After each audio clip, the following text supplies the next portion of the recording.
Good afternoon. I call this meeting to order. Welcome to the second meeting of the committee to conduct an interim study concerning the use of the name, image, and likeness of a student athlete. Thanks to everyone who is attending in person here in Las Vegas as well as in Carson City, and for those who will be joining us online. We appreciate your participation. Let's go into calling the roll. Our committee secretary is going to call the roll today. Ms. Aguayu, will you please call the roll? Ms. Garza? Ms. Navarez-Goodson? Present. Mr. Lee? Present. Ms. Norris? Present. Vice Chair Lang? Here. Mr. Irvin? Here. Mr. Nepusemo? Present. And Chair Miller? And I am present. Please mark Linda Garza absent excused. And let's see, we have a quorum. We're going to get into some housekeeping quickly, but I did want to take a moment just to acknowledge that it is our Vice Chair's birthday today. So let's celebrate Senator Roberta Lang, our Vice Chair. Oh. Hey. Thank you. Good deal. How did you know? Before we continue on, I want to go over a few housekeeping things. We need to make sure that all of our devices, electronic devices, are set to silent. For those in person and on Zoom, please keep your microphones off or mute yourselves unless you are speaking. When members are present and presenters speak, please turn on the microphone or unmute yourself and identify yourself for the record. First and last name each time you speak. We will have a question and answer period for each agenda item to help maintain the flow of the meeting, especially since we have members in multiple locations. I will recognize members one at a time if they wish to ask questions or make comments. For members attending via Zoom, please keep your video turned on during the meeting to ensure we have a quorum. For presenters and others attending in person, please be sure to sign in at the table near the entrance at each location, even if you do not plan to testify. Meeting materials can be accessed on the committee's webpage located on the Nevada Legislature's website. Anyone who would like to receive electronic notification of and access to the committee's agendas, minutes, and final report can do so by signing up on the legislature's website. There will be a public comment period at the beginning and the end of the meeting, with public comment limited to 3 minutes per speaker. Depending on how things go, there are a lot of things happening today. We may take a 10-minute break halfway through the meeting, or we may not. So we'll play it by ear. I know there's a lot happening in the city, and people want to get to it. So we'll try to get through as much as we can, as fast as we can today. Please note that we will not be hearing agenda item 5 today. Instead, we will try to reschedule that presentation with a representative from UNR at our May meeting. Also, the presenter for agenda item 6, Mr. McDonald, is traveling today, so we may need to adjust our schedule to make sure that we get him in the time that he is available. Finally, I, of course, expect courtesy and respect in our interactions with each other, our members and presenters, even if we do not agree. All right. Our next agenda item is public comment. Public comment may be provided in several different ways, all of which are listed on the agenda. You may provide public comment by testifying in person in Las Vegas or Carson City, by calling 669-900-6833, then entering meeting ID 890-2301-6914 and pressing pound. Again, that number is you would call in on 669-900-6833 and the meeting and enter meeting ID number 890-2301-6914 and then press pound. By emailing comments to studentathlete@lcb.state.nv.us or by mailing written comments to the Research Division at 401 South Carson Street, Carson City, Nevada, 89701, by faxing your comments to 775-684-6400. As mentioned, public comment will be limited to 3 minutes per speaker. An additional opportunity to make public comment will be available at the end of the meeting. LCB's Broadcast and Production Services, or BPS, staff will interact with those making remote public comment and providing testimony to facilitate participation in the meeting. Now, to give anyone calling in time to get in the queue, we're going to begin right here in Las Vegas and then in Carson City. Please approach the table if you have public comment that you'd like to make. Do we have anyone in Las Vegas that would like to make public comment at this time? I'm getting head nods for no. So we're going to move on to Carson City. Is there anyone in Carson City that would like to make public comment? Is there anyone in Chair, Carson I don't City? see anyone coming forward at this time. Okay, thank you. I know we had several members that had to also move to Zoom for this particular meeting. So we will move on. Is there anyone on the phone lines that would like to give public comment? Chair, the public line is open and working, but we have no callers at this time. Okay, and anyone else on the Zoom?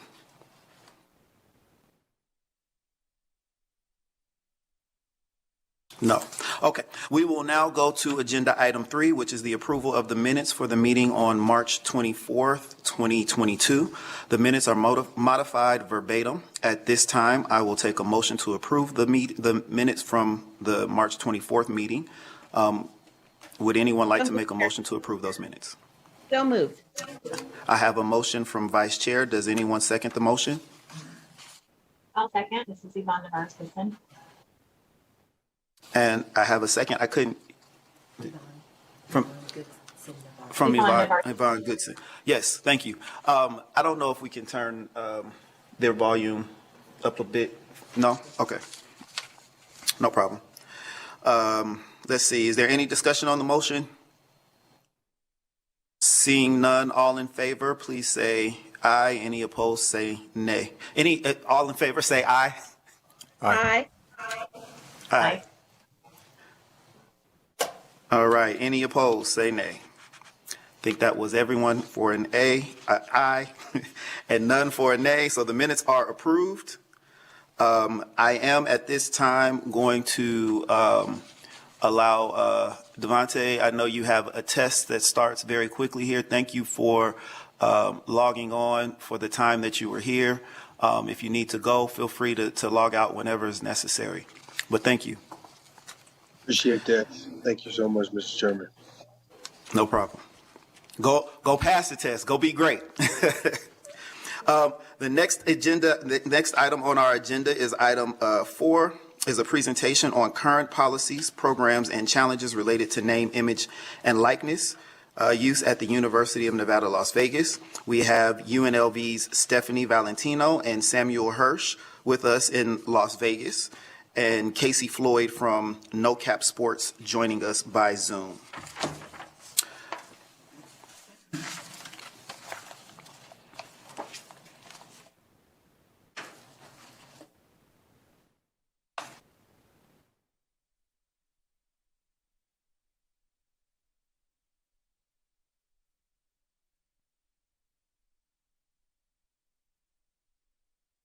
Good afternoon, everyone. Pleasure to be with you here today.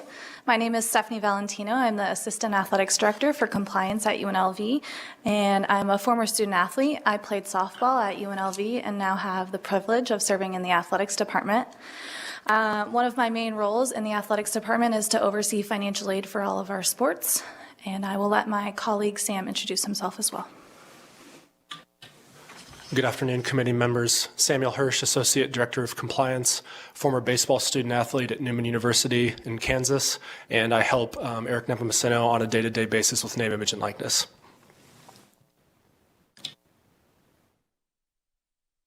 Casey, you can introduce yourself as well. Hi, my name is Casey Floyd, Chief Compliance Officer at No Cap Sports. My background is also in NCAA compliance. I've been at multiple Power 5 institutions, Division I conference office. Most recently, I was Director of Compliance at the University of Michigan for the last 4 years.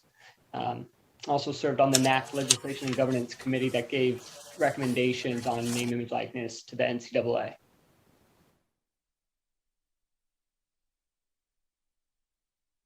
All right, we will get started with our presentation. You just heard from our team. So generally, as a department in athletics, we are supportive of any opportunities that our student athletes have to enhance their experience, which includes name, image, and likeness, which we will refer to as NIL. As I'm sure you all are aware of, on June 30th, 2021, the NCAA adopted temporary legislation which permitted the use of NIL for student athletes. There were three main parameters in this temporary legislation. The first was no pay for play, so any NIL deals could not be tied to athletic performance. The second was no recruiting inducements, so a student athlete should not sign an NIL deal that is tied to a specific institution for their enrollment. And then lastly, student athletes should report any NIL activity consistent with state law or institutional policy. I'm sure you're all very familiar with AB 254, which went into effect on January 1st, 2022. Three main parameters in here. The first, universities may implement reasonable restrictions, which we have done as an institution, and Sam will touch base a little bit more on that in regards to our core values. The second is an institution may require a student athlete to receive education, which we have also done through our Vegas Effect platform.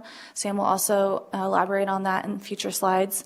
And then lastly, student athletes must disclose their NIL deals, which we do through No Cap Sports, which is why we have invited Casey to join us. And I will turn it over to Sam.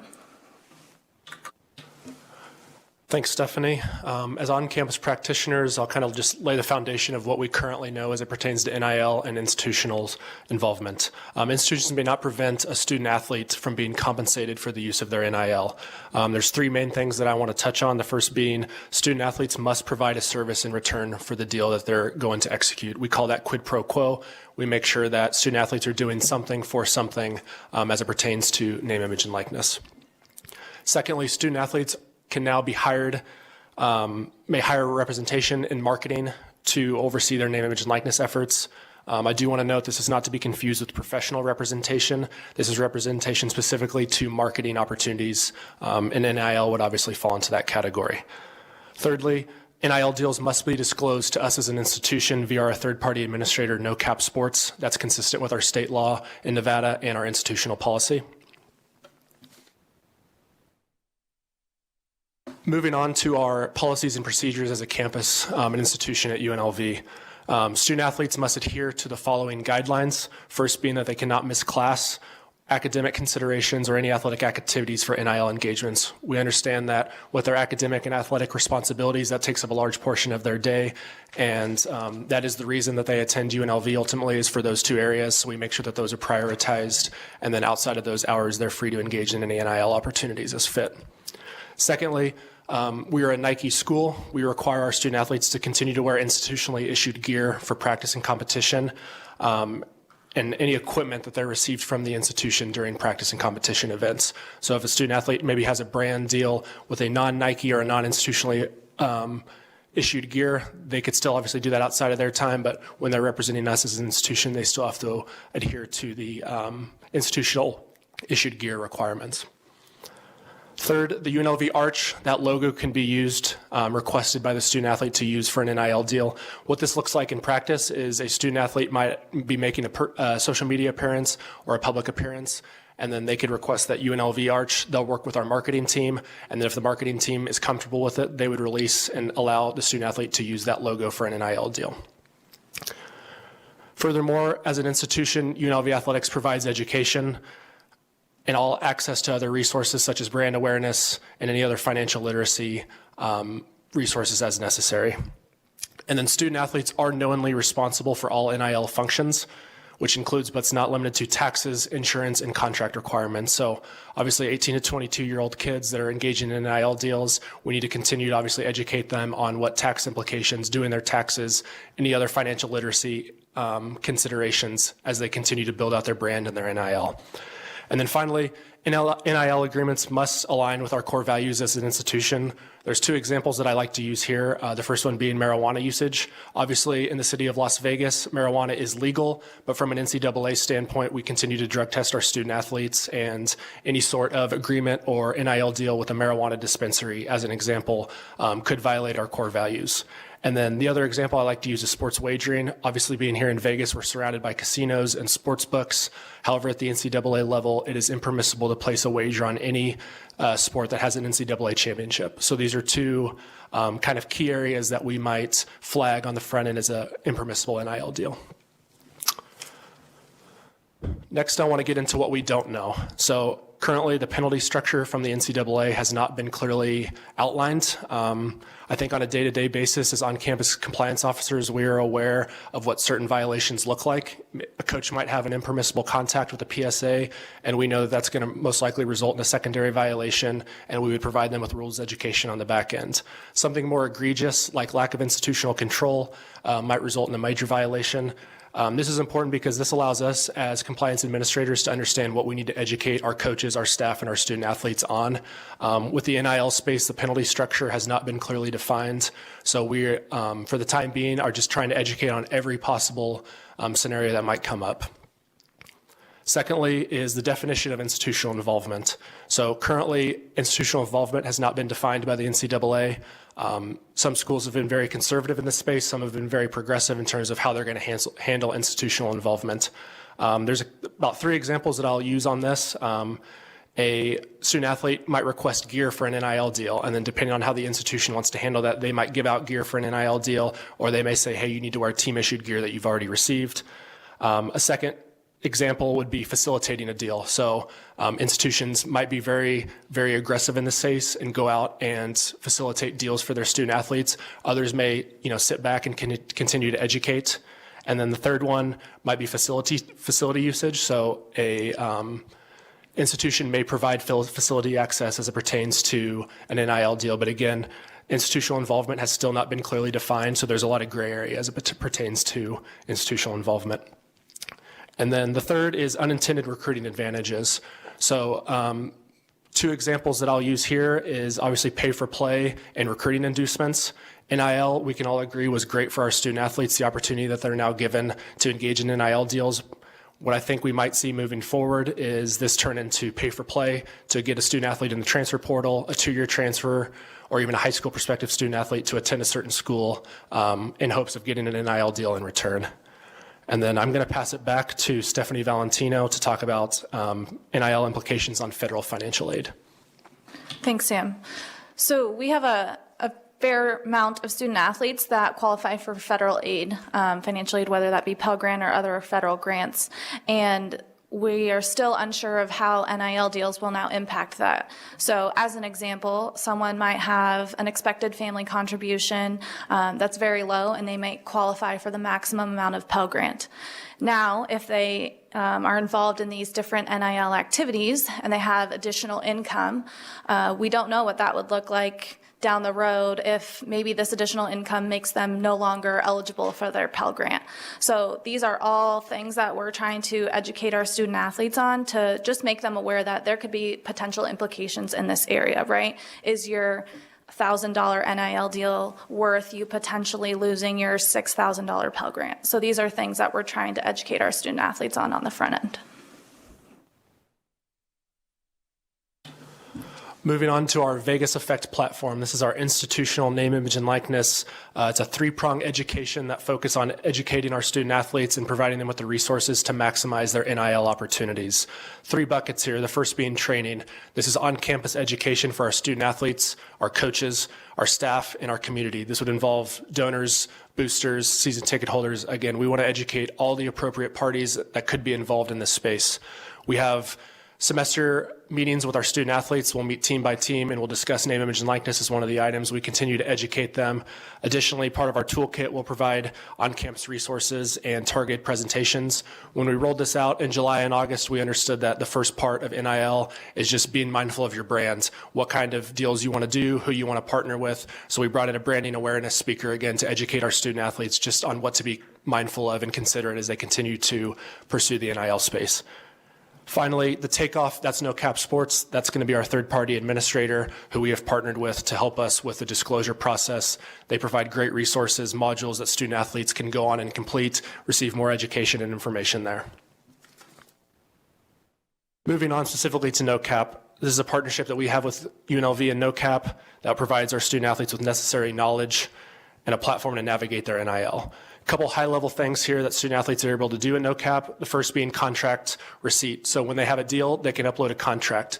From an institutional standpoint, we have an opportunity to review that contract, but we will not give them information on whether it's a good deal or not. What we will do, however, is acknowledge that the deal is permissible with NCAA rules, our Nevada state law, and our institutional policy.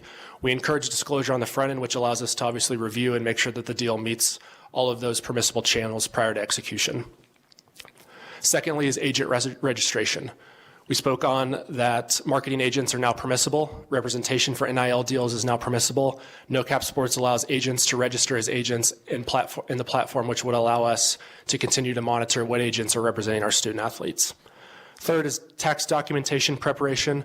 Obviously, that is a key part of the NIL space is taxes. No Cap assists in that. Also brand development and analytics.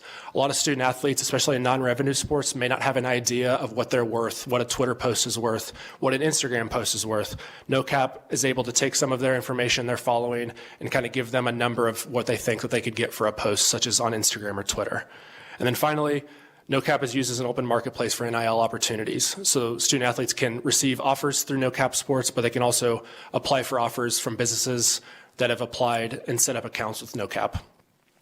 Finally, I do want to note that student athletes are permitted, and we encourage them to explore all NIL opportunities on other platforms, such as an influencer or an Open Doors, but from an institutional standpoint, we require them to disclose to us in No Cap Sports. With that, I'm going to pass it over to Casey Floyd, who is our No Cap Sports representation, and he will continue to speak on No Cap. Thanks, Sam. Some of the things, daily basis with athletes and schools, just our interactions, help onboard and teach athletes and schools how to use No Cap, go through demos, answer questions. If anyone has any issues with disclosures or deal-related questions, they can come to us. Solve technology issues. There's a new platform, so if anyone has any issues, that's another thing that we deal with on a daily basis. Solicit feedback and new feature requests from athletes, from businesses, from schools, what will make their lives easier, what will help them with NIL, and then implement those features. The platform has really evolved. This is a fast-paced industry. Some little things, language, changing the deal disclosure on the school side from accepting a deal to acknowledging disclosure of the deal. That way that school cannot be seen as approving a deal or held legally liable for any of the deals that their athletes do. The workflows and deal processes have really changed as we go. And there's really two options for workflows. Some schools have different disclosure processes. Just one example, Villanova, they don't require disclosure before a deal is signed, but they just require that the deal is disclosed at some point, even if it is after the fact and the deal's already been finalized between a business and an athlete. Social media stats and profiles, modernize it, a lot of the stuff that Sam mentioned. So an athlete can connect their Instagram, their TikTok, their Twitch, their Twitter, any of the social media platforms.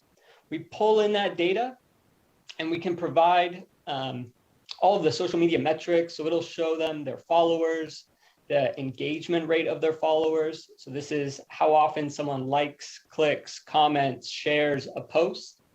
And then it'll also show the demographic information of their audience. So how many of their followers are male or female? What's the age range of their followers? It'll show the geographic location of their followers, so what cities they live in, and the ethnicity of their audience. And so a lot of social media stats, and then we've just modernized how that information is displayed based on feedback we've received. The information disclosed on forms has changed. Just as NIL has evolved, schools have requested different things on the forms and what information they want to receive about deals. And then education partnerships is constantly changing. We're constantly adding new content, partnering with new experts in a variety of fields, whether it's branding, social media, financial literacy, trademarks, legal advice, things that are related to NIL. And then challenges. NIL is a brand new industry and it's very fast paced. It seems like things are changing all the times. So some of the things that we've dealt with, collectives, I know is something that is pretty new, and that's where donors or fans, alumni of a school band together to create an organization, either a charity-based organization or a business entity, to facilitate NIL deals with either current student athletes, prospective student athletes, but mainly with the intention of retaining their athletes or attracting new athletes based on deals that might be able to be provided to those athletes based on their NIL. Some of the other challenges, new technology. This is a new space and we're really trying to make it as user-friendly and intuitive as possible and just make sure that we can capture everything that the business needs, the athletes needs. And then we're also adding in an agent perspective of the portal so they can also help their clients. Now the athletes can actually hire marketing agents to help them with their NIL deals, negotiating, signing deals, finding deals. And then some other challenges, education.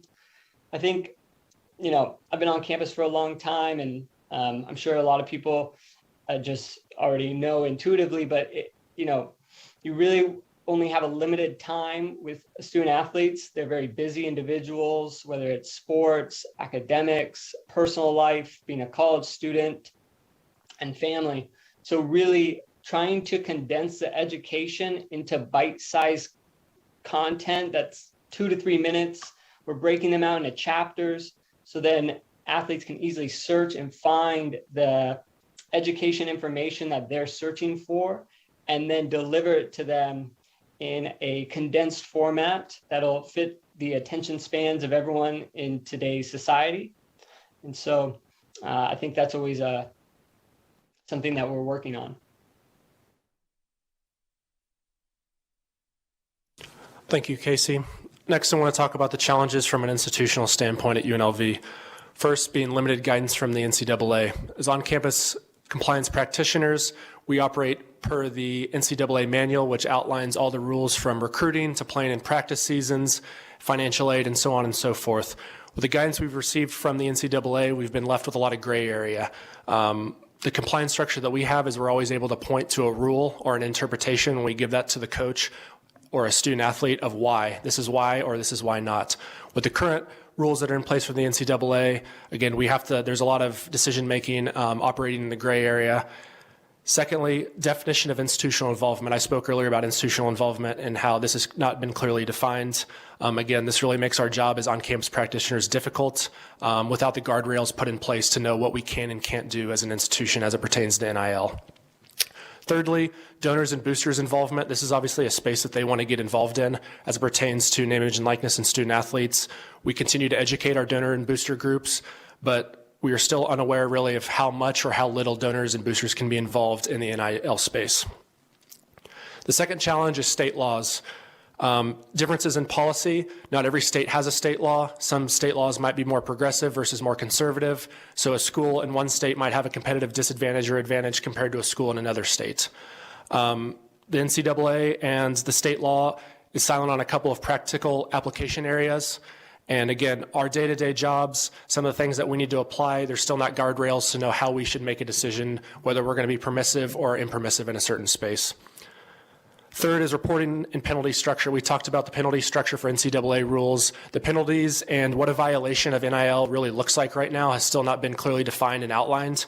Again, we continue to educate on what we believe is important in the NIL space, but until the reporting and the penalty structure is further outlined, that's going to be, again, leaving us to work in the gray area as it pertains to some of this. Third is international student athletes. Some of you know, for student athletes to attend college in the United States, most of them are on a visa, student visa, specifically an F1 visa. There are laws and rules as it pertains to employment. For most student athletes or students in general that are on those visas, they can only work on campus up to 20 hours a week or up to 40 hours a week. NIL is obviously considered employment, which has created challenges with their student visas. We've continued to work with our Office of International Students and Scholars on campus about what exactly internationals can and can't do. At this point, we're looking for more guidance, I think, at the federal level as it pertains to international student athletes and NIL. Fourth is on-campus resources. I'm very active on social media. About once a week, I'll log on and I'll see a name, image, and likeness deal. The first thing that my mind thinks of is I need to go see if it's disclosed in NoCap. So I'll log on NoCap Sports. More times than not, it's not disclosed, which then prompts me to send an email or a text to the student athlete saying, hey, we need you to disclose this deal. That creates a challenge for us because now we're not able to confirm that the deal's been permissible on the front ends. We're now, going backwards, which creates a challenge for us. The goal is disclosure on the front end so we can review it from a state law, an NCAA interim policy, and our institutional guidelines. So when we get disclosure on the back end, that obviously can create challenges for us. Second is the consistency of the application. Again, how certain schools are viewing NIL, how they're acting with NIL, what decisions they're making, or even what state laws are allowing for. What an institution like UNLV or Nevada in the state of Nevada versus what a school in another state, how they apply certain legislation or certain rules may not be consistent across the board. And then finally, personnel expertise. I played baseball at a Division II school. It was a small private school. Our compliance person was also the facilities person. They also fundraised. Their capacity for compliance was not as high as it would have been at a school like UNLV with a full 4 to 5 full-time staff member compliance office. So you may have multiple people doing compliance, or you may have one person that wears a lot of hats, but ultimately the time and the oversight of name, image, and likeness may be lost for those that don't have as much time to do it. Those are the challenges from an institutional standpoint, and that is the end of our presentation. Does the committee have any questions?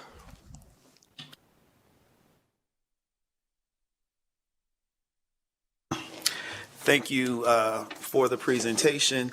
Do we have any questions, committee members?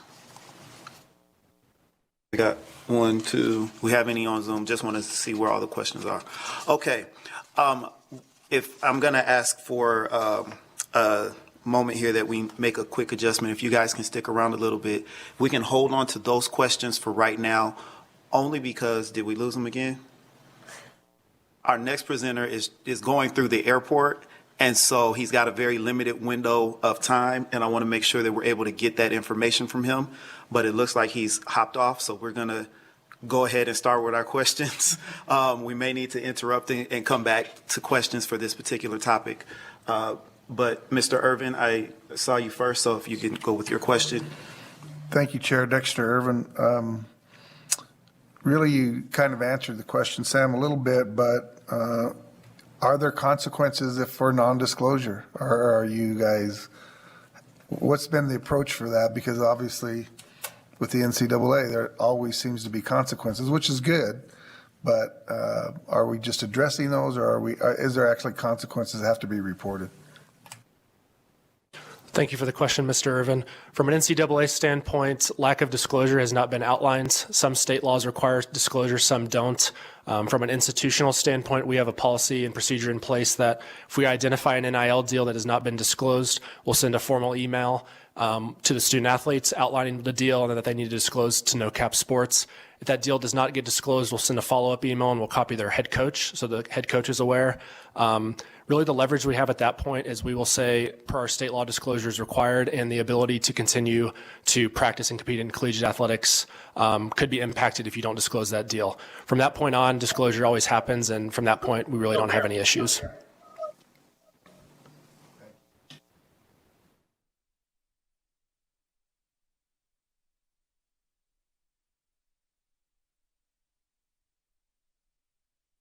I have my mic on. I don't know if anybody heard that. If you all don't mind, please just hang out. We're going to go to, let me find it here. Thank you, Mr. Tom McDonald. He is, Mr. Tom, are you available? We want to fit you in here. Can you hear me? Yes. All right. If you I mean- can, I did not properly introduce you, so if you could just tell us who you are and then go into your presentation, because I know you got a short window of time, so we can get this knowledge. Thank you. Well, I'm on the board of directors for the NJCAA. I'm also on the board of directors for the NABC, which is the National Basketball Coach Association. I work with the Men's Basketball Coaches Association. I'm the executive director. But I would just say this, that what the NJCAA tried to do for their student athletes is to make it fair, equitable, and easy to enforce. The document I think I sent in for all of you to see, you can really pretty much do anything you want as long as you're not infringing on the institution in which you go to, or they're not giving you money for being a really good player, or it's coming directly from a booster to you for your athletic ability. But when I met with the Iowa legislators, what they wanted to do is just leave it up to the NJCAA or the NCAA or the NAIA and make it as least restrictive as possible. Now, I just wanted to give you this. Yesterday, I called a friend of mine who's in Florida. I mean, they're trying to repeal everything that they have because they made it so restrictive that their coaches can't be involved, their institutions, what the student athletes can do, can't do, who's involved. So I would just reiterate what the NJCAA did, is just made it as easy as possible, fair as possible, equitable, and easy to enforce and to monitor. So, I mean, unless you have any questions of me, you can tell I sent in, I contacted all the regions in the country. No one really has any other bylaws except the NJCAA. They're following the NJCAA bylaws. That's it. The state of Iowa is doing the same thing. Okay, thank you. And so everyone is aware, we're on agenda item number 6, and there was a document that was sent in. Now, Mr. McDonald, it is a little confusing, so if you could provide a little clarity on what you actually sent us, I think that would be helpful, and then I'll open it up for questions for anyone else that has questions. Maybe you're muted. I'm there. I'm going to pull it out of my bag here so I can just. Okay. So what I sent is what the NJCAA has in place as of June 2021. Participant in a radio or TV show, programs, purpose to promote or amateur athletic events, receiving compensation for supervision or physical education, playground, recreational activities, receiving compensation to use name, image, or likeness. Well, we're getting a lot of what I'm hearing. There's not a lot of things going on in the 2-year college student athlete, except T-shirts maybe, or camps, skill development, where they're doing lessons like a pitcher, catcher, a basketball player, or track. And then a member institution allowing student athletes to receive compensation in compliance with the state law. So if you do have a law in the state, they just have to follow that. The only restriction really is this: receiving compensation, name, image, or likeness, promoted commercial product or enterprise, public or media appearances, so long as it does not conflict with the institution's existing partnerships, sponsorships, or agreements. And then the only other thing it says, institutional employees or boosters making direct payment or to an athlete, you can't do that. Direct payment from an institution in exchange for athletic performance or recruiting inducement, which, I mean, I hate to say it, but if a young man or woman, a student athlete, is getting an NIL, they're probably getting it because they're on a really good team or they're really good at what they do. So that which is going to be almost impossible to enforce, but that's kind of the reality of what the atmosphere we're in intercollegiate athletics right now. So, I mean, if you're a good player, you're going to get an NIL. If you're on a good team, you're going to get an NIL. So, but I think I'll just say again, what the NJCAA is trying to do is just make it easy to enforce, easy to monitor, and fair and equitable as you possibly can. Okay, thank you. Let's see, do we have any questions? Dexter Irvin, Chair, thank you. Tom and I know each other. We serve on the National Wrestling Committee together. And, what the document that you have, Tom, the NJCAA is organized into regions around the country, where the NCAA is more organized by conference. And so what Tom did was send out requests to different region leadership around the country, asking what their regions were doing relative to the institutions within those regions. And you can see that by that reply. For example, Nevada is in Region 18. I didn't reply because I'm on the committee, but there are most of the other regions around the country are just coming to terms with what this would mean for their institutions. The small little school in little town USA that has 2 gas stations and a convenience store are not the places in junior college that you're going to have the issues. They're in the cities. They're in the more urban areas that those possible letters could provide revenue for our students. So I think we're going to continue to see the growth in the junior college level, but like a lot of things, we also wait for the NCAA and the NAI to make those determinations, and then we react to those based on that. But right now, within the junior college ranks, it is a very wide open and generalized statement that allows NILs. Thank you. Thank you. Do we have any other questions or comments from members? No, all minds clear. All right, thank you, Mr. McDonald. Thank you for popping in here during your travel time. Have safe journey wherever you are going. And we would love to be able to reach out if we have any other questions or need you to come back for any reason. I don't know why, but I hope it's possible. I was just going to say, if I'll keep researching and sending stuff to Dexter, and he can send it on to the whole committee. Perfect. That would be excellent. Thank you so much.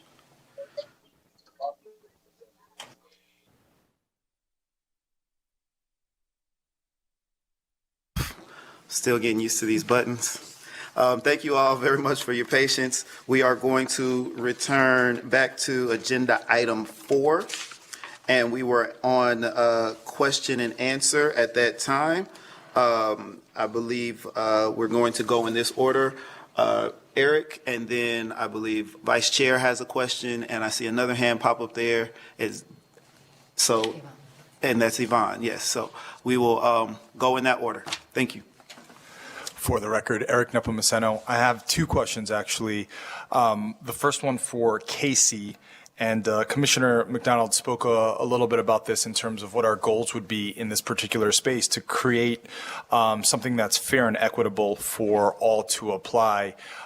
Casey, you provided a great example with the Villanova anecdote with respect to how different schools are applying NIL administration differently on their campuses.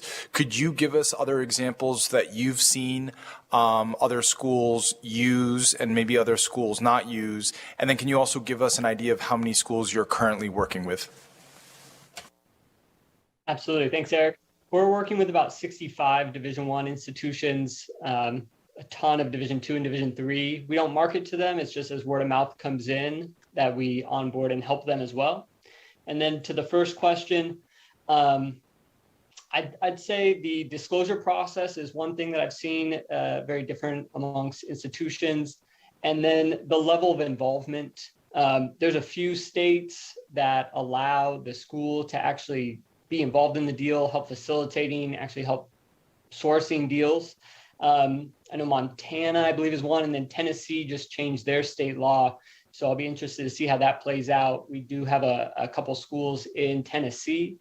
So I think that's a big difference if, one school can actually help find deals, talk to donors, introduce athletes, and actually help them create NIL opportunities. Whereas, like Tom McDonald said, the Florida state law is actually very restrictive and doesn't allow a coach or any staff member to be facilitating or involved in any deals, so very hands-off. And I think that's why Florida is repealing. I believe that's the same reason why Alabama repealed their state law and trying to make it more flexible and permissive to allow the school to be involved in some form or fashion. Thank you for that. Second question for Mr. Hirsch. You gave a really great outline here for the challenges from an administrative standpoint. Could you share with us some challenges that you may have seen from your experiences that student athletes encounter in this NIL space? Thank you, Mr. Nepomuceno. As a former student athlete, I went through college, 18 to 22 years old. I didn't know how to do my taxes. I didn't know how to set up a bank account. I didn't really know how to market myself. I unfortunately wasn't, playing during the NIL days, but I wouldn't have known how to do any of that stuff. I think the biggest challenge right now for student athletes, especially in non-revenue sports, is they don't know how to go out and create these NIL deals. Some may feel that the deals are going to come to them, but a lot of this is actually going out and doing outreach themselves, looking for deals that make sense for them, partnering with brands, businesses that work for them. And then really after that, once the deals are done, hey, how do I do my taxes? Hey, how do I set up my bank account? Again, these are all things that as adults we take for granted, but we need to remember being in education that it's our job to continue to educate student athletes on these high-level financial literacy areas.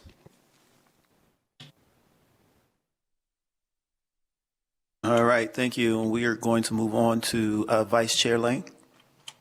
Thank you, Chair. I have a couple questions as well. So I'll start first with Casey. Casey, do you find, like I know there's been a lot of articles about Alabama lately in the news, and so I've been reading those, and their quarterback is making like 6 figures, 7 figures in NIL money. Do you find that the athletes that have the best opportunities to get the larger NIL contracts are top 25 schools or where there are big media, population media hubs? Great question. Thank you. I really think it's, it depends. I think those deals that, make the headlines, the 6-figure deals, $1 million deals, I think those are really tied to the collectives and these donors that are trying to incentivize future recruits to go to the school by offering current student athletes these deals, just presuming that future student athletes will receive it too. But I think in the broader picture, I think every student athlete has NIL value, and it's really just about getting yourself out there, like Sam said, and actually taking the onus on yourself to create those opportunities. From the brands that we've worked with, what I've seen, and I think this is a big misconception in NIL, is the brands actually prefer to work with a lot of micro influencers that may only have 2,000 Instagram followers versus one huge influencer that has 1 million followers. And the reason behind that is someone that has like 1 million followers, typically the engagement rate for that person is 1% to 2%. So that means out of all 1 million people that follow them, only a very small amount actually engage with the post, like it, comment, share it. Whereas micro influencers and especially student athletes, they have a very dedicated following. So even if they only have 2,000 or 5,000 followers, the engagement rate of their audience is upwards of 25%.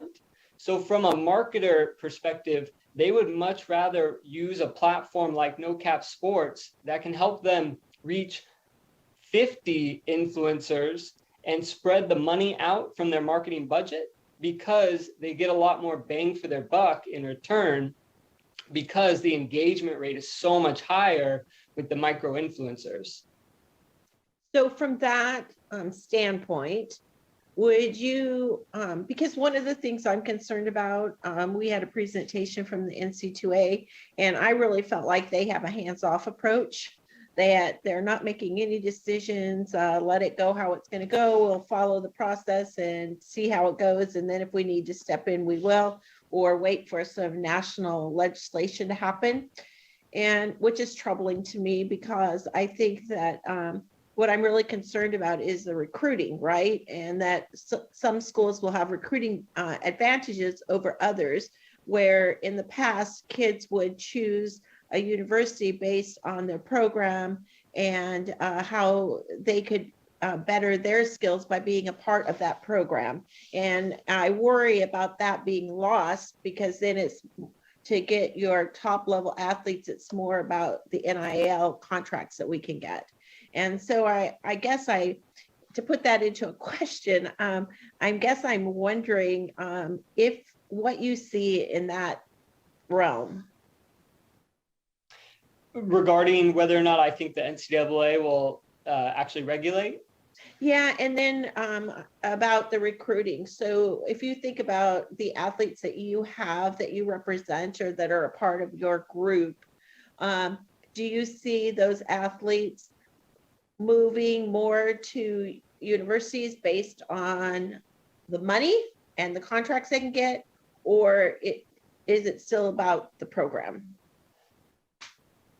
I think it's hard to say, just because we're not even a full year into NIL yet. But from our perspective at No Cap Sports, we're a completely open marketplace. So we don't have any allegiances to certain schools. We're not trying to facilitate specifically for any individual. We're trying to help and bring deals onto the platform for every student athlete that uses No Cap Sports.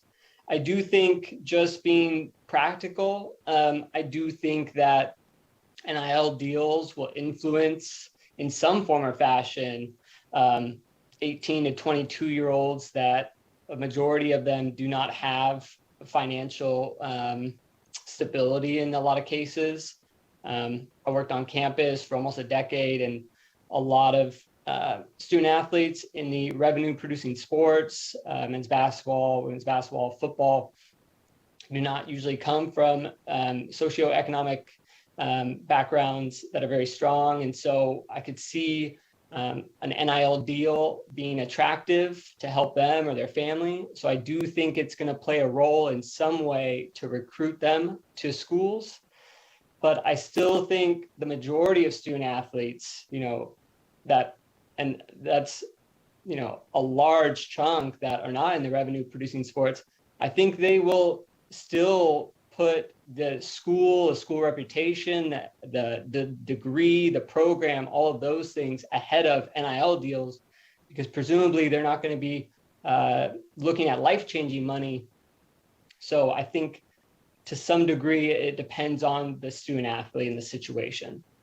Okay. And then, Chair, if I could ask one more question to the UNLV folks. Yes, go ahead. Okay. So I really appreciated your presentation, particularly the challenges, because those challenges are the things I think about as well. And part of the role of our committee is to come up with recommendations that how this program is going to work in our state. And so if you were to think about how we could be most helpful to you and to the universities and colleges in our state, if you could tell us what you would like to see us do, but also where we should stay away from, I guess, because it wouldn't be too restrictive, because I'm concerned about that as well. I mean, I want to be able to give our athletes the best opportunity possible, but if you could talk about those, I'd really appreciate it. Thank you, Mrs. Lane. I think from a on-campus practitioner standpoint, we want to continue to, we're really looking for guidance at this point, what we can do, what rules are in place that makes our jobs obviously on a day-to-day basis easier. From a global landscape, I think we don't want to put our in-state institutions at a competitive disadvantage where maybe the state law is too restrictive. I think it's that fine balance of not putting Nevada institutions at a disadvantage while also supporting the on-campus practitioners like Stephanie and myself. And I think you best accomplish that by doing what you're doing right now, is talking to the people that are on the day-to-day campus that see the challenges, that are, dealing with this on a day-to-day basis. And I think that would ultimately best support in these efforts. I think one of the other areas is to just continue to enhance education. I think AB 254 says an institution may require education. I think the more education that we could provide to our student athletes, the better, whether that's on campus, whether there's a platform that all state student athletes can access, anything like that to continue to provide them education at this state. Because like Sam mentioned, 18 to 22-year-olds, it's sometimes hard to get them to disclose and do those types of activities. And so the more that we can put that in front of them, the better. If it's okay, I'd like to.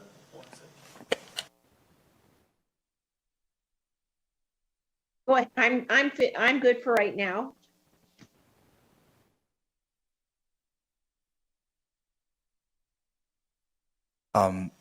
Eric Nepomuceno for the record. Thank you for that question, Vice Chair Senator Lang, and happy birthday. I think what I have seen as well, and we're seeing it too with Florida and Alabama now trying to repeal their particular state legislation. I think it's great that we're going to be able to provide feedback on a framework. Where I think we can be a little bit creative is the language within that framework. What's actually required versus what's recommended, I think will go a long way with respect to the flexibility that campuses will have in terms of what they can and can't do. Also from a resource standpoint, we've chatted a little bit about how all these schools are designed very differently, and what could be recommended could be pulled off at one school versus if they don't have the staffing or the expertise at another, it may not be able to. But what we don't want to do is handcuff institutions to have to do something that may not be feasible.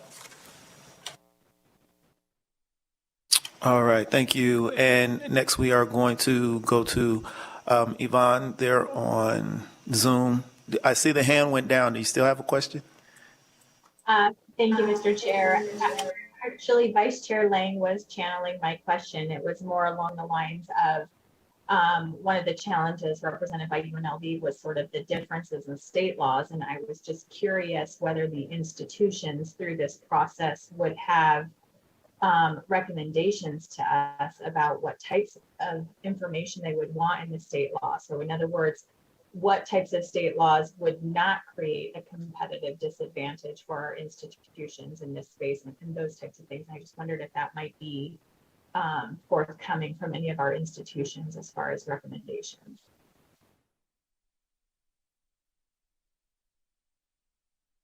I think one of the other areas, and this was touched on previously, was institutional involvement, right? I think our state law doesn't mention that. Other state laws are very specific that allow for that. And so either outlining that, whether that's going to be permitted or not permitted, would be helpful, I think, in clarifying a lot of things.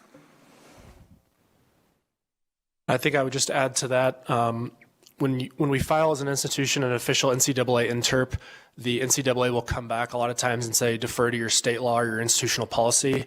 Sometimes that helps because we maybe have it outlined in our institutional policy or the state law, but sometimes we don't. So I think that, again, as the NCAA continues to defer to what you're doing in your state or what you're doing as an institution, I think, again, more guardrails are, definitely key here. And if I could just add to that, I think, great question. One of the critical issues to that is really just the uniformity. We can create our own state law, but if there are other laws that exist out there, then inherently there could be an unintended recruiting advantage based on the differences of laws. Good deal. Thank you. And so I would just kind of echo, our vice chair there. We are tasked with coming to bringing some recommendations. And so anything, I would welcome all the institutions in our state to, if you have some ideas or thoughts that could be submitted that we could, possibly look at. We're obviously not setting the policy here. So we're putting ideas and thoughts together so that we can,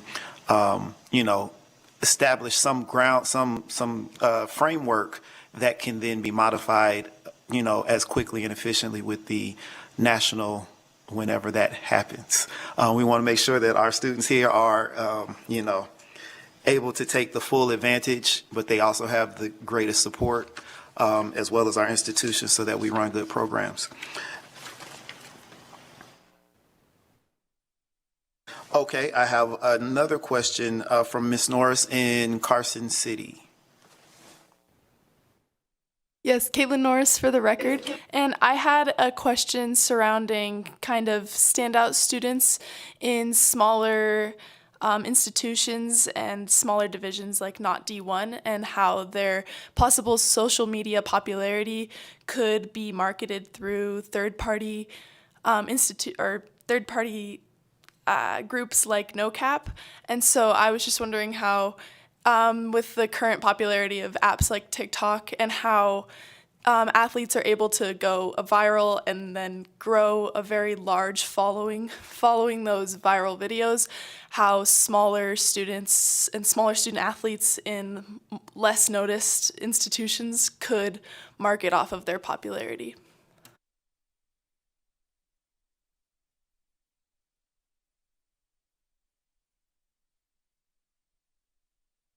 I can take this one, and then I'll let Casey follow up if that works for you all. I think one of the first... Excuse me 1 second. I'm sorry. I've done a horrible job at making sure that you state your names before you speak. So please, let's try to clean it up a bit. If you go ahead and state your name first. Thank you. Samuel Hirsch, Associate Director of Compliance, UNLV. I think one of the first big deals that I saw when name, image, and likeness passed was through TikTok. Two twin women's basketball players at Fresno State, started to go viral, and they've accumulated a lot of NIL income throughout the past year. I think anybody with a following, regardless of level, Division I through NAIA and JCAA, Division II and Division III, anybody that has a following and a good brand or product is going to be able to engage in these opportunities. I think really it's just selling yourself and finding things that work for you. Just to touch on that, Casey Floyd, Chief Compliance Officer, NoCap Sports. Sam really hit it on the head. I think that's exactly it. The brands really care more about the engagement rate and the number of followers. So the school that they go to, the sport they play, that's really secondary. And for example, we just ran a TikTok campaign with Cheesecake Factory and DoorDash. And they selected athletes really from across the country, variety of sports, variety of divisions. And they were selecting athletes based on the engagement rates and what would be best for their brand and reaching audiences that are likely to engage with their products.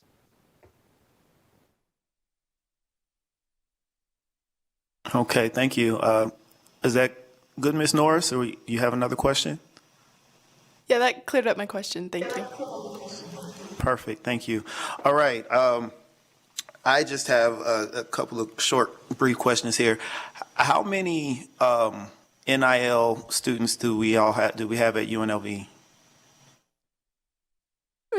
Samuel Hirsch, Associate Director of Compliance, UNLV. Would that be specific to who's registered with our third party or actually disclosed deals? Who actually has deals? How did we know? Yeah. I would say currently where we sit, over 100 deals have been disclosed to us as an institution. That does not mean that every deal that a UNLV student athlete is involved in has been disclosed. As I mentioned earlier, sometimes we're doing that on the back end. But where we sit today, about over 100, if I had to estimate. Okay. And do we happen to have an idea, is that, I mean, I know it's still early, is that kind of an average number per institution? Or are they higher, significantly higher or lower? Where do we fall in that spectrum? I mean, I know we're just talking to UNLV right now, so. Stephanie Valentino, Assistant Athletics Director, UNLV. I think depending on the landscape, it's average in maybe non-Power 5 conferences. I sit on a NAC, which is the National Athletics Association for Compliance committee, and we have a cross-section of colleagues from across different institutions. There's one Power 5 institution that I remember speaking of over 500 plus deals disclosed, right? And then I think the other thing to note from Samuel is that 100 deals, there might be one student athlete that has multiple deals, or there might be a student athlete that only has a single deal. So it's a cross-section of disclosures. Okay, and do we know what we're seeing is like an average rate, or what these deals look like? Samuel Hirsch, Associate Director of Compliance, UNLV. Specific to like amount, dollar amount? Yes. It varies, honestly. I think in some of the revenue sports, they're higher dollar deals, and then in some of the non-revenue sports, lesser amounts. I think what you're also seeing is sometimes it's gear, sometimes it's a free meal in exchange for a service. I think sometimes it's 15% off a business. So it's not necessarily a monetary value, but in fact, maybe another sort of item of exchange. Okay, good deal. Thank you. And one last question. With your relationship with No Cap and the student, who actually compensates No Cap? Is that on the student side? Is that on the institution side? Casey Floyd, Chief Compliance Officer, No Cap Sports. We only make money from the brands. We don't charge the schools. We don't charge the athletes. We only make money from the brands that do deals on the platform. So if a brand, just for example, let's say Nike paid an athlete $100 to promote their product, they would pay us $15 as a separate service fee. The athlete would get all $100 that they negotiated. And then Nike would pay us $15 on the side for hosting the platform, bringing everyone together. We automate the compliance forms. We also automate the tax forms, both the business and the athlete automatically to help. And then the education, everything else that we provide. So only from the brands. We never take any money from the athlete or the school. Okay, thank you. Any other questions for UNLV and No Cap? All right, we are good. You guys are free. Thank you so much for your time this afternoon. All right, we are going to move on to agenda item 7, which is a presentation on business and marketing related to name, image, and likeness use. We have Rob Sine and Francisco Aguilar from Blueprint Sports joining us for this presentation. Please go ahead whenever you are ready. Looks like we just have, are you Mr. Sine?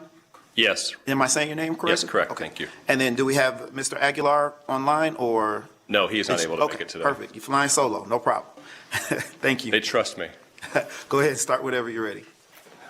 Welcome. Good afternoon, committee members. Thank you for having me here today. My name is Rob Sine. I am the co-founder of Blueprint Sports. We are a Nevada-based NIL marketing agency. My background includes time in the professional and collegiate sports world, including the Pac-12 Conference for 3 years, IMG and Learfield, who are the largest multimedia rights holders for colleges across the country for 3 years, and then several stints in professional sports as well, too, on the revenue side. Our company is backed and supported locally by Andre Agassi here in Las Vegas, and we have been in existence since 2020 in preparation for NIL. And we power currently 5 collectives around the country, including UNLV, Nevada, Reno, Tennessee, Gonzaga, and Arizona. And I'll kind of walk the committee a little bit more through that and how we've been preparing and what we've seen across the country since the beginning of NIL with July of 2021.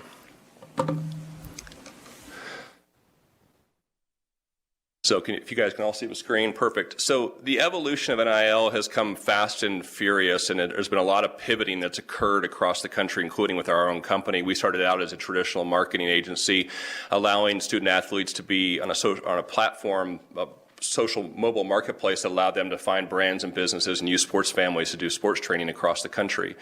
At the behest of several donors, we began to build collective efforts around helping to work with student athletes on a larger scale level to provide more opportunities, more deal, and more financial resources available to them. So in July of 21, you saw it begin right out of the gate, midnight that night. There were student athletes who had large social media followings all across the country announcing deals in New York City with cell phone companies and all sorts of different brands that were doing 6-7 figure deals. You then started to see team-wide deals that were done for entire football teams and programs like that. For example, BYU, there was a company that came in and compensated all of the walk-on student athletes to be able to be quote-unquote scholarship student athletes by taking part in their program with them. You then, sorry, getting this fixed. Thank you.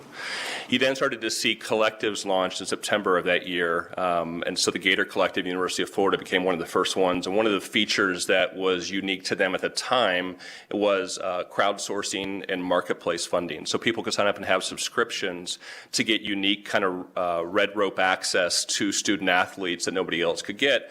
And they're at the point now where they're doing about $40,000 in a month from a crowdfunding standpoint that go back into the collective that are used to hire the student athletes to do charitable appearances and engagements across the city.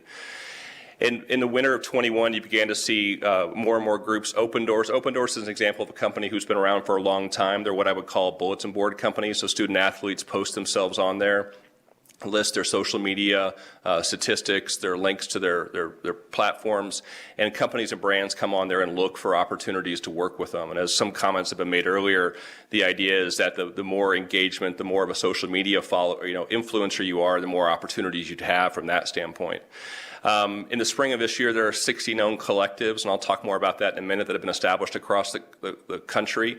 You've seen deals like Spencer Rattler, the former quarterback for the University of Oklahoma, who right out of the gate before football season last year had not one but 2 car deals in Norman, Oklahoma, and Oklahoma City, and then proceeded to not finish the year as starting quarterback for the University of Oklahoma, and has since transferred. And so there questions began to come up with what happens when you sign a star-studded athlete to an opportunity and he or she isn't able to fulfill the contract or the obligation, or doesn't perform on the field like the idea was that they were going to be able to.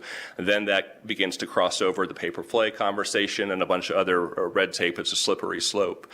And so, now there is a convergence of NIL and what I would call traditional school policies as far as how to be able to enforce, stay on top of, help coaches make sure they're doing things correctly and permissibly, the efforts that the UNLV compliance office and others are doing to help make sure that everybody stays focused and is following procedures, with the evolution of collectives, of boosters now being involved and calling themselves different things and approaching this differently. So it has become a complicated Wild West for sure. And so there's good opportunity to begin to try and figure out how this can be organized more. But, from my opinion, I think the NCAA is going to continue to stand on the sidelines. And I think that the federal government is not going to get involved at any time in the near future, because one of the questions that I read in an article earlier this week that I thought was tremendous was who's really being hurt by this right now. And so there are a lot of concerns about coaching staffs and programs being loaded with talents that want to go and play for different schools because of these opportunities. And so what we're really going to have to do is focus on how to create something, to all the comments that have been made earlier, that can be perceived as equitable, although that needle and that goal line gets changed every single day. There are rules that are, we work at, like I said, mentioned, the 5 collectives across the country currently, and there are some instances where coaches are in meetings with us, along with athletic directors and school presidents, and others where there is more of an arm's length relationship. In fact, there are some where we don't have any contact at all with the school. So it's a mixed bag, but beginning to provide some clarity. The one thing we do constantly hear, and I'll walk through this from the schools, is we need direction. We need something we can hang our hat on. But then, as we've also mentioned earlier, we've seen several states already look to change their state laws because of the outcry back from the schools saying we don't have a competitive advantage anymore, or we're behind the 8 ball. So there's a lot going into it. So for us, when we look at NIL collectively, and this could always be debated, but we think there's really 4 types of companies that are out there. The first one is marketplaces. As we mentioned earlier, where you get a chance to post yourself up on a platform and wait for opportunities to come to you. The second are companies that are helping with compliance and doing their best to record opportunities and get that back to the compliance office to make sure that they stay permissible according to the interim policy the NCAA put out, the state policy if it exists, or the school policy if they've written it. The third is education organizations who have come up and said, hey, how do we put together curriculum designed to help the student athletes? A lot of the comments that we've heard so far today about taxes are not a recommendation, they're a law. You need to make sure you're following things like that. And the last is agents. Agents, we work with a number of programs across the country or student athletes who have agents, and understanding what their involvement is, what their position, and how they're approaching this moving forward. So there's a lot of different types of companies that are out there. Our belief is in the next year or so, you'll see this condensed down to, a smaller number that are able to provide more of a robust solution back to the athletic departments, or not the athletic departments, to the student athletes to help support athletics and make sure they're doing things on a permissible level. But there's been a lot of companies that have risen up to look to see how they could fit into this. And so it's become a crowded marketplace. And there's a lot of misinformation that goes around as far as who's doing what and who's helping and who's truly making an impact. But for us, we've done our best to collect this into 4 categories that we have here for you guys today. So for a student athlete, some of this is repetitive to what you guys have already heard earlier, but we look at that and say there's 4 challenges that student athletes have today. The first is awareness of opportunities. So including one of the questions that was asked earlier, a lot of people sit there and say, well, these are only for the influencer student athletes who have 1 million followers on TikTok. It's not true. These are also for the star-studded players on sports programs. It's not true. So their belief is, well, this isn't for me. I'm not going to get any opportunities, or I'm going to go and try and go out and do something that I think is the right thing for me. Go get a trade for a TV, or go do some marketing for, local restaurant I like, things like that. They'll take it in their own hands. The second, tax implications, as we've talked about. There are different methods that student athletes are getting paid, everything from Venmo, PayPal, Stripe, Cash, and not all companies that are doing it are assisting the student athletes. So suddenly there's a myriad of challenges that they have with, wait, didn't I do an event last month and did I get paid for that? And if so, where's that? How do I report that? Do I have to report it? The lack of guidance. So athletic departments, very few of them have a full-time committed NIL coordinator or active compliance office that is really involved in helping to make sure that the education and the programs are put in place to provide solutions. And the last is the predatory companies, groups that are out there that are not looking for the student athlete's best interest, that are looking to simply make sure that they have what they need to get done. We've had contracts presented to us that student athletes here locally have been approached with, and I wouldn't have my worst enemy sign it because there were too many things in there that were going to hold them. Things like, I own your exclusive rights for the next 3 years. You can only drive in a car with me to appearances. You can't go by yourself. Just wacky stuff that the student athletes have no understanding, and so they come to trusted resources, whether compliance offices, which can only do so much, or groups like us or others that are out there that are looked at to be helpful for them. So we found these are really and we put these into the categories as 4 challenges for them. The next thing we have is what I use the word fears on purpose because I look at college athletics during my time and I've been around it, and there's a lot of concern. There's a lot of people worried right now. There's groups that are worried about what is NIL going to do to my fundraising levels on campus? What's it going to do to our multimedia rights guarantee? What's it going to do to our coaching? We've had comments maybe before that collectives and NIL is going to become the most powerful thing in college athletics in the next few years because it's really going to drive recruits, coaches, and school popularity. But number one is the compliance. We've heard this today. So the idea that, I think it's challenging. I have teenage daughters and I can't get them to answer the phone when I call them, much less have somebody who's in college produce a report or submit to a compliance office that they're getting an offer. The second is rogue fans and alumni. Everybody's got a guy or got a gal or somebody waiting around the corner saying, hey, let's, come with me. I'll help make sure you got gas in your car or whatever the case might be. The third is the legislation. These student athletes and the athletic departments are saying, please give us guidance. And there's not much out there right now. And the last is, in certain instances, there's coaches as bad actors who are going out there and saying, don't worry about what the policies are. Let's go ahead and get this deal done. We haven't come across that yet personally as a company, but we've seen this, read this, and heard about this across the country. So there are a lot of fears and challenges for athletics, and I think everybody is genuinely doing what's in their best interest and also in the student athlete's best interest, but there are some bad actors that are out there for sure. There are 2 types of deals that I'd like to talk about for a second today that we've seen across college athletics. There's what we call foundational, and then the other one is star-studded.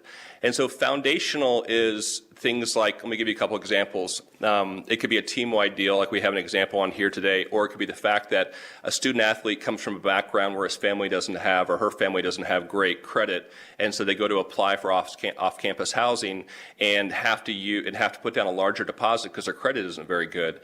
And so instead of using their monthly scholarship check for general living expenses or opportunities, books, things like that, they have to put it down as the deposit for their housing. And so suddenly they are in a position where they're not able to pay their rent and they're behind suddenly with their scholarship checks, or their stipend becomes smaller in the summer when school's not in session and it's not enough to make ends meet. And then the star set of deals, so for example, the top transfer prospect who left Kansas State and went to the University of Miami was widely announced that he received a car and an $800,000 NIL deal over 2 years. So one of the things that we pride ourselves on and that we talk a lot about when it comes to NIL is that 95% of the student athletes aren't getting this offer, aren't getting the $800,000. The top 5% across the country in their sport, and it could be softball, baseball, swimming, gymnastics, basketball, you name it, are getting these opportunities in different levels. But the foundational programs, which we're a fan of, is how do you sit there and address things like living expenses and general opportunities for the student athletes.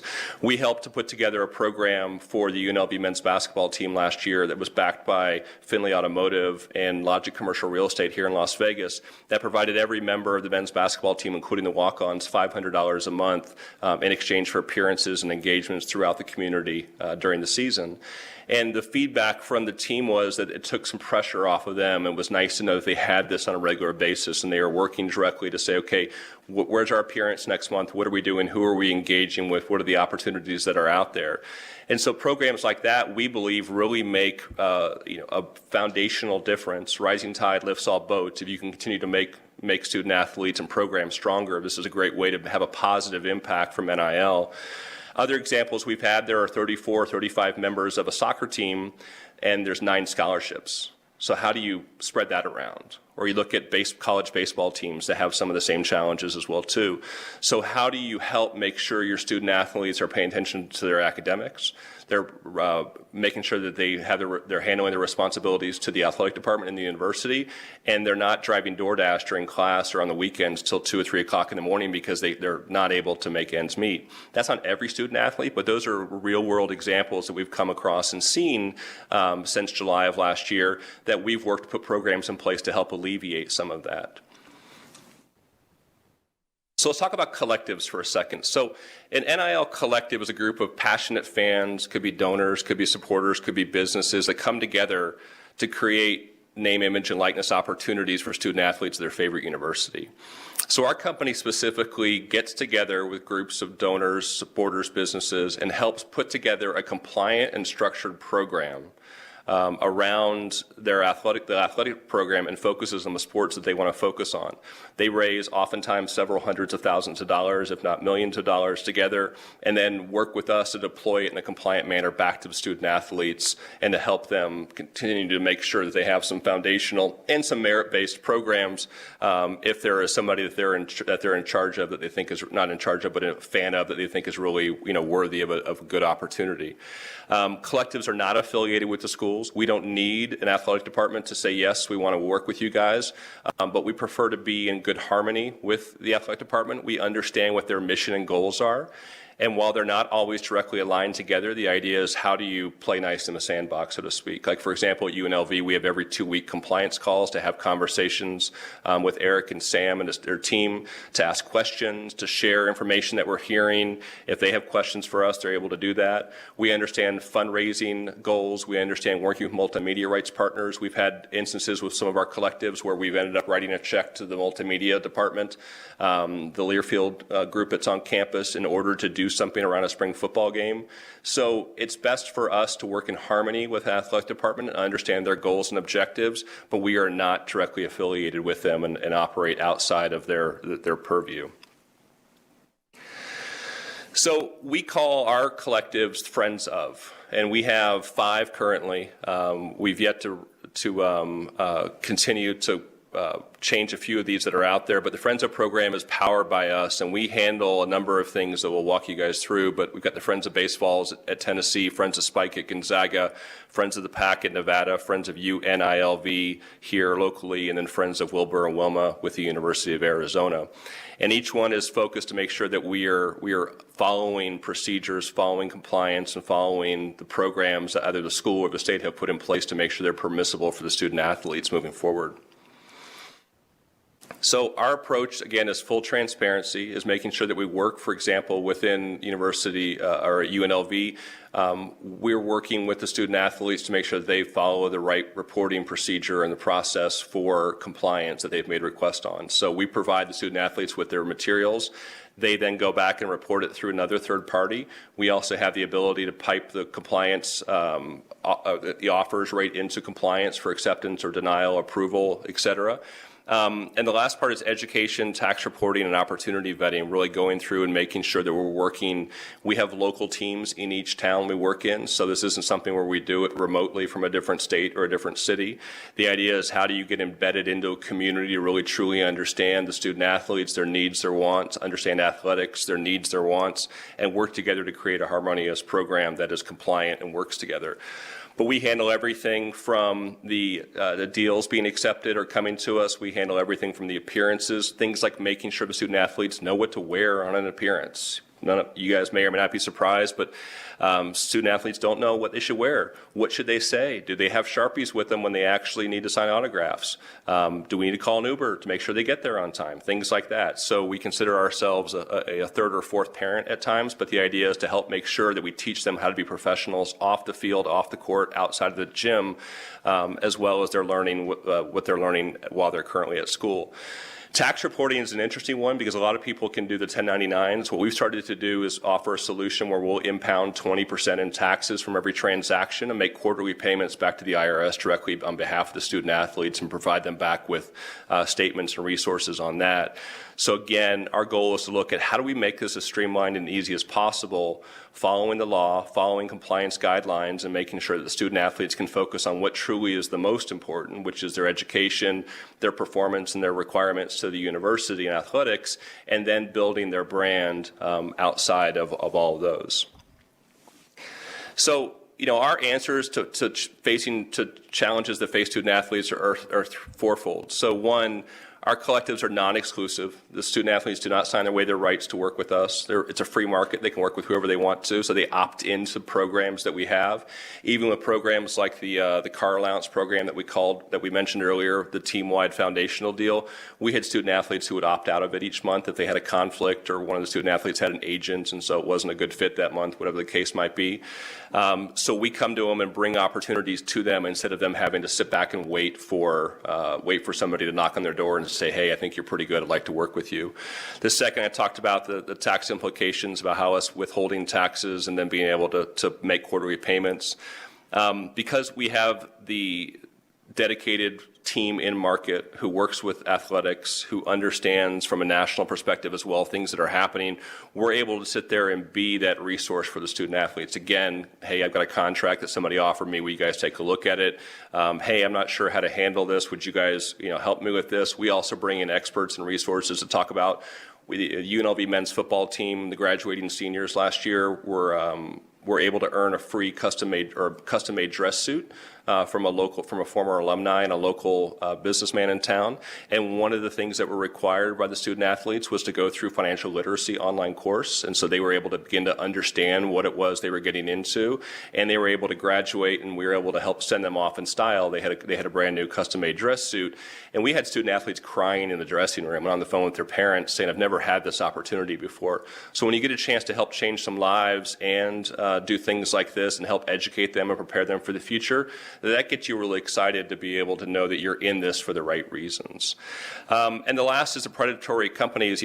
With us being the collective, we've done over 100 and some odd transactions here at UNLV, for example, and with other programs around the country, and our numbers begin to become some of the dominant ones that are done. So we handle most of the transactions at the properties that we're at.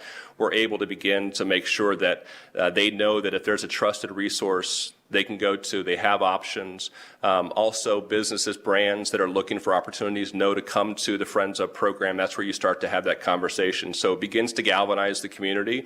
It begins to build a container that allows everyone to know there's a trusted source to work with the student athletes. We can trust that compliance is going to be met the right way. We can trust that tax reporting is going to be handled the right way. And we can trust that student athletes are actually going to do what we're hiring them to do. And then, some solutions we have for athletic departments. One, compliance. We talked about it. Two, rogue fans and alumni really being able to organize this the right way, have leadership in place. We create advisory boards around each collective that allow us to work with and have a barrier between athletics, because it's not always permitted that we have conversations with coaches or with athletic department personnel. But it allows us to go through and to kind of flush out the rogue fans and alumni who may be off trying to build something on their own and take kids to go do appearances at bars and things like that. Instead, we have much better solutions in place for them to do charitable appearances and other engagements in the community. The vague legislation, our team is really up on what is permissible and what is not. And anytime we have a question, we go to a compliance department and have a conversation with them and say, what if this was an opportunity? How would you respond? Do you have any suggestions? And we're able to get the limit of what they're able to bring back to us so that we avoid putting student athletes in compromising situations. And then the last one is keeping coaches from being bad actors, maintaining accountability through over-communication, and then also truly understanding what are the goals and the objectives. Frankly, one of the things that's happening is that coaches are looking at this and saying, okay, what is my official program that's in place that I'm able to point recruits to when I go through the transfer portal or I go through traditional in or out of season recruiting processes happen. The number one question that recruiting coordinators are getting for sports programs across the country and coaches are getting is, what is your NIL program? What's in place? And if it's not marketed the right way and it's not put out there with proven results correctly, coaches sometimes will begin to resort to their own means. And we haven't experienced that again as a company, but we've read about it and heard about it where coaches are really concerned that they don't have this program put in place, and they go and they do their own thing. So with this way, we're able to educate the coaching staff, provide them with direction on where they can point recruits and current and former and future student athletes to say, look, this is our NIL program. It's compliant. It's permissible. Here's the organization, how it's set up. Here's the resources they bring to bear. And it takes the pressure off them to have to go do something they wouldn't want to do naturally.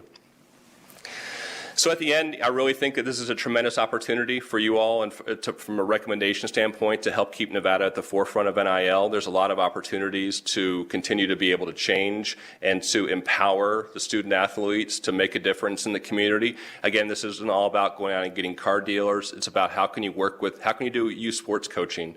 How can you go out and work with nonprofits and organizations who love your institution and love the team that you're a part of now, and revere you for your hard work and effort you've been putting into this to get to this point in your career. And so at that point, I'd like to turn it over to you all and be happy to answer any questions you might have. Thank you. Thank you very much for that very thorough presentation. Let's go ahead and open it up. Any questions? Do we have members? Questions, comments? Okay. Mr. Irvin, go ahead. Thank you, Dexter Irvin. CSN, thank you for the presentation, by the way.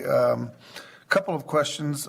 How does the effective, in our small institution, we don't get any state funding, and we rely really heavily on corporate sponsors.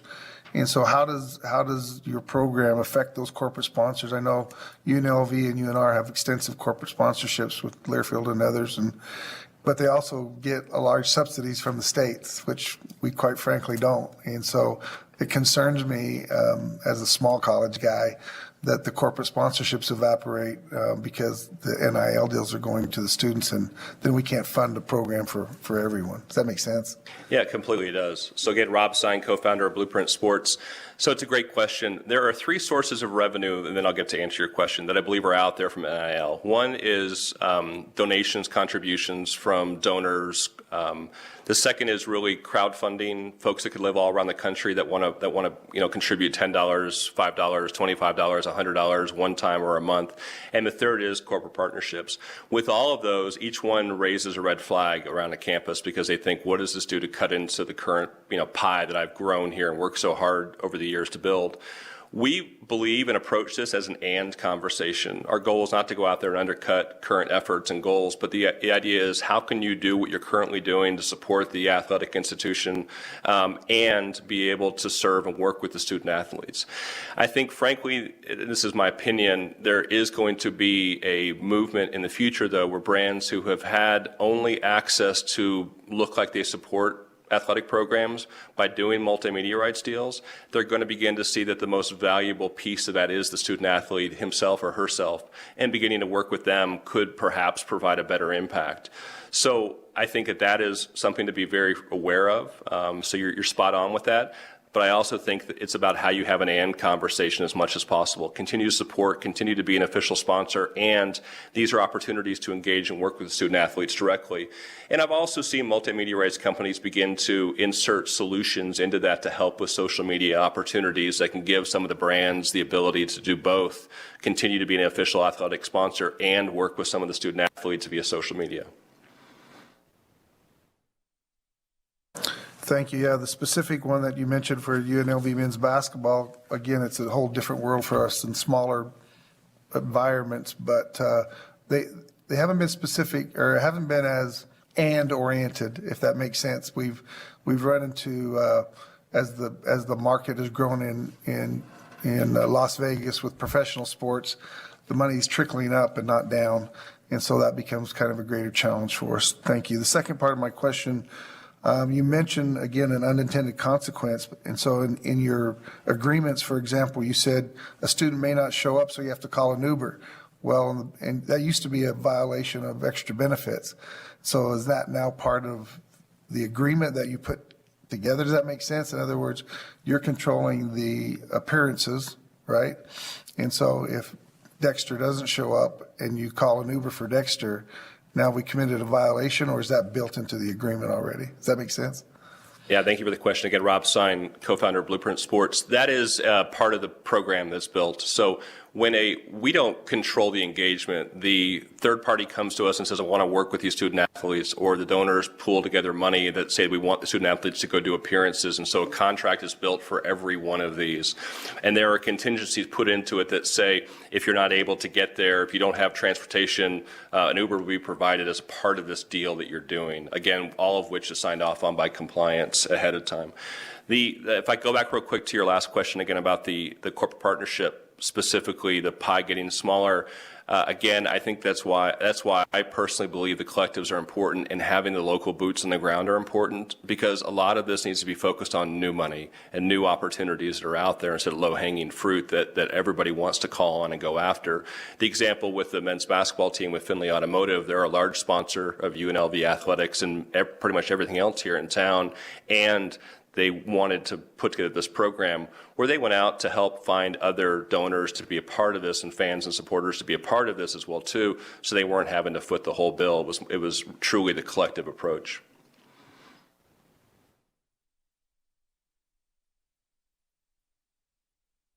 Eric Nepomuceno. Rob, thanks for all this information. Good to see you here today.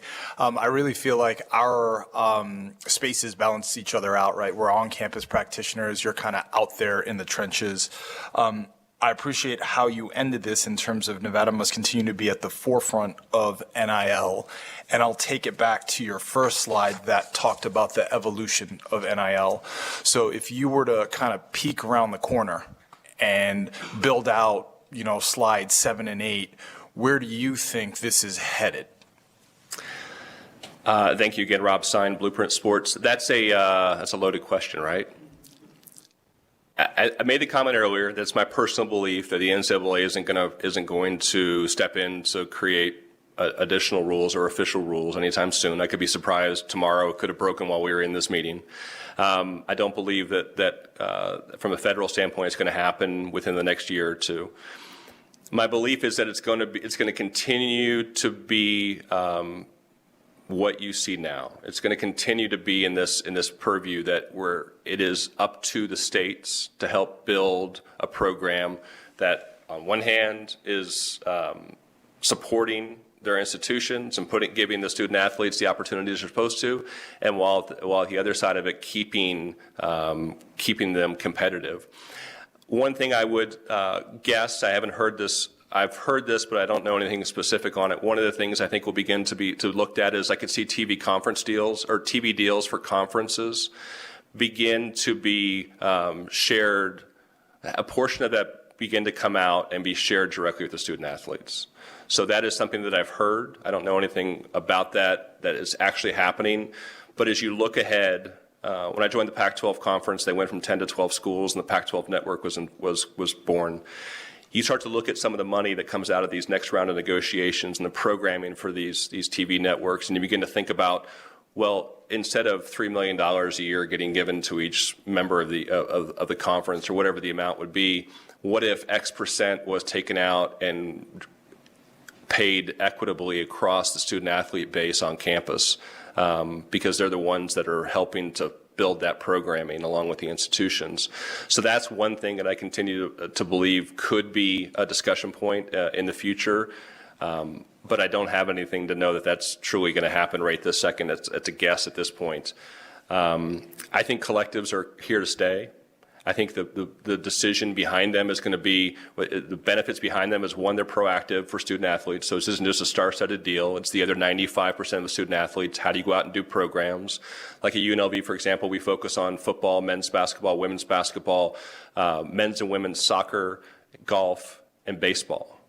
So while that's not every sport, that's a good start. And so the idea is, how do you really put efforts into and build at a grassroots level, to use your phrase, supporters together that can help support more than just the football team or more than just the quarterback or the point guard or the softball pitcher or whatever the case might be. So I think collectives are here to stay. I think TV revenues are going to be analyzed and looked at as far as given to student athletes. I think it creates a whole new can of worms. Then you start to get into our student athletes, employees, things like that. So there's a lot of twists and turns, but I can almost guarantee you, Eric, to finish on this question, that it will not be the same as we sit here today on April 28th by this time next year. Good deal. Anyone else have any questions in Carson or on Zoom?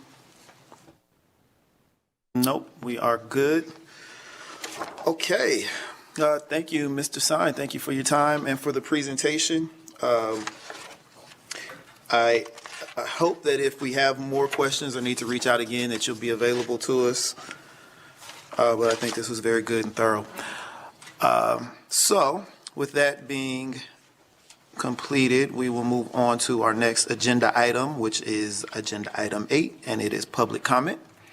We're going to open up for our second round of public comment. If you are listening online and would like to provide public comment, please call 669-900-6833, then enter the meeting ID 890-2301-6914 and press pound. To allow time for people to call in under public comment, we are going to begin with public comment here in Las Vegas and then in Carson City. Does anyone in Las Vegas have public comment at this time? Nope, I got the same heads turning no as I did before. Considering they all spoke, that's good to go. Do we have anyone in Carson City that would like to make public comment? I don't see anyone approaching at this time, Mr. Chair. Thank you. And now we will go to callers wishing to make public comment. BPS staff, do we have anyone on the phone lines for public comment? Thank you so much, Chair. Your public line is open and working. However, there are no callers at this time. Okay. I'm just giving a pause, making sure we have no one.